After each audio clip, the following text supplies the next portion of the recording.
न मैं गिरा और न मेरी उम्मीदों के मीनार गिरे, पर लोग मुझे गिराने में कई बार गिरे। इस वक्त मुख्यमंत्री हेमंत सोरेन मन ही मन यह शायरी जरूर कहते होंगे, क्योंकि चुनाव आयोग से एक लिफाफा आया था। आपको याद है या भूल गए?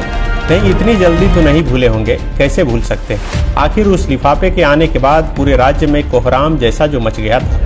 लोग तो नए मुख्यमंत्री की तलाश में भी जुट गए थे। सबको लगने लगा था कि झारखंड के राज्यपाल रमेश बैस जैसे ही लिफाफा खोलेंगे, वैसे ही मुख्यमंत्री हेमंत सोरेन की कुर्सी छीन जाएगी। लोगों की बात तो छोड़िए, खुद मुख्यमंत्री भी परेशान थे। तभी तो एक के बाद एक बैठकों का दौर शुरू हो गया था। तमाम तरह की रणनीतियां भी बनने लगी थी। कोई कल्पना सोरेन तो कोई शिबू सोरेन को सीएम की कुर्सी में देखने लगा था। लेकिन देखिए प्रभु की लीला, लिफाफा आज तक एकदम मजबूती से फेविकॉल की जोड़ से चिपका ही रहा। लेकिन जिनके पास लिफाफा आया था उनकी ही राज्य से विदाई हो गई। हालांकि जाते जाते राज्यपाल रमेश बैस ने कई बड़ी बातें कह दी। पिछले कुछ महीनों के अंदर राज्य में हुए कामों को लेकर उन्होंने लिफाफे को ही क्रेडिट दे दिया।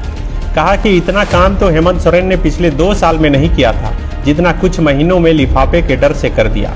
इससे झारखंड का ही भला हुआ। उन्होंने यह भी कहा कि मैंने तो स्पष्ट कह दिया था कि सीएम निश्चिंत होकर अपना काम करे, लेकिन फिर भी कोई अपनी परछाई से डर रहा था, तो मैं क्या कर सकता हूँ।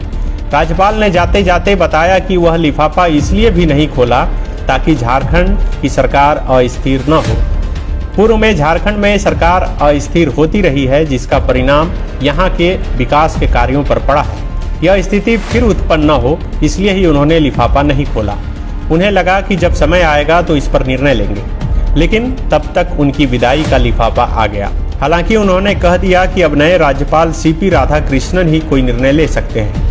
अब यह उन पर है कि कब और क्या निर्णय लेते हैं। दूसरी ओर जाने से पहले उन्होंने मुख्यमंत्री हेमंत सोरेन की जमकर तारीफ की। कहा, हेमंत सोरेन बहुत अच्छे लीडर हैं। वे इतनी कम उम्र में मुख्यमंत्री बने हैं, इसलिए वे ऐसा काम कर सकते हैं जो लैंडमार्क साबित हो सकता है। हालांकि झारखंड के अधिकारियों के बारे में उन्होंने कहा कि उनके पास विजन की कमी है।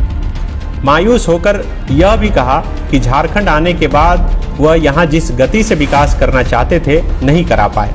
यदि हेमंत उन सुझावों पर अमल करते तो राज्य का तेजी से विकास हुआ होता। उन्हें यह मलाल रहा कि यहाँ कानून व्यवस्था की स्थिति ठीक नहीं है।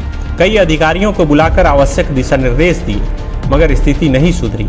कल जब वह मीडिया से बात कर रहे थे, तब उनसे एक सवाल किया गया कि सत्ता पक्ष द्वारा उन पर भाजपा के लिए काम करने का आरोप लगते रहे। इस पर राज्यपाल ने कहा कि उन्होंने जो भी काम किया वह संविधान के प्रावधानों के अनुसार ही किया। कोई आरोप लगाता है तो लगाता रहे, लेकिन सच्चाई यह है कि उन्होंने राजभवन को कभी भाजपा कार्यकर्ताओं का दफ्तर